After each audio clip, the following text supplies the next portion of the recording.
నేను ఇప్పుడు శైలజ మోచర్లు అనమాట. అంటే ఎట్లా అంటే రావి రమ వాళ్లే ఉండాలా, మనం కూడా చెప్తాం చాలా కౌన్సిలింగ్. మనకున్న అనుభవాలు ఏమైనా తక్కువ? అలా పొద్దున్నే లేచి ముగ్గు పెట్టడంలో ఉన్న ఇంపార్టెన్స్ ఏంటి జయ? అది నీకేమైనా తెలుసా జయ? అయ్యో తెలియదు రమ్మ గారు, మీలాంటి పెద్దవాళ్ళు చెప్తే నాకు అర్థమవుతుంది అని చెప్తుంది కదా అక్కడ. అయ్యో శైలజ మీరు చెప్పాలండి, మనలో మనకి గారెలు ఎందుకులే గాని మీరు చెప్పాలి అండి. పొద్దున్నే లేచి ముగ్గేస్తే ఏంటి అంటే ఈ ఇల్లాలు పొద్దున్నే లేచి నిద్ర లేచింది అని పక్క వాళ్ళకి అర్థమవుతుంది.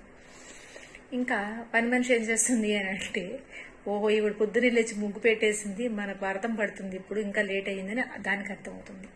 పాలవాడికి ఏం అర్థం అవుతుంది అని అంటే ఎప్పుడు ఈవిడ ఒక ముగ్గే వేస్తుంది ఏంటి, ఎప్పుడు వేరే ముగ్గులు రావా అనుకుంటుంది.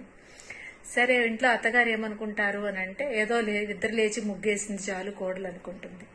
ఇంక ఇందులో ఏముంటాయి? పూర్వం పిండితో వేయాలి ముగ్గు, శుద్ధ ముక్కతో వేయకూడదు, పేడ అలకాలి, పిడక చేయకుండా అలకాలి, ఆవు పేడే వెయ్యాలి, ఇవన్నీ చెప్పేవారు చెయ్య. ఇప్పుడు అవన్నీ ఏమి లేవు, చాక్పీస్తే లేచి వేస్తే చాలు అంతే. కొడుకు అంటాడు, అమ్మ ఇవన్నీ అవసరమా, నాకు ఆఫీస్కి వెళ్లే ముందరే వేసేయాలి అని అంటావు కదా నువ్వు, అవన్నీ నాకేమి లేవు, నువ్వు తక్కువ నేను వెళ్తానంటాడు వాడు. అమ్మాయి అంటుంది, ఏం పర్వాలేదమ్మా నన్ను వేయమనకుండా నువ్వు వేసావు కదా, వేసేసే అంటుంది కూతురు.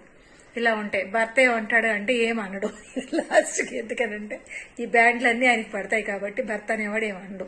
ఇది ముగ్గులో ఉన్న అంతరార్థం. సరేనా? అది విషయం. ఇలాగా చెప్పేస్తే ప్రజలకు అర్థమవుతుంది. కానీ పూర్వీకులు ఏం చేశారు, ఇప్పుడు మనం ఏం చేసాము, ఇవన్నీ కాదమ్మా.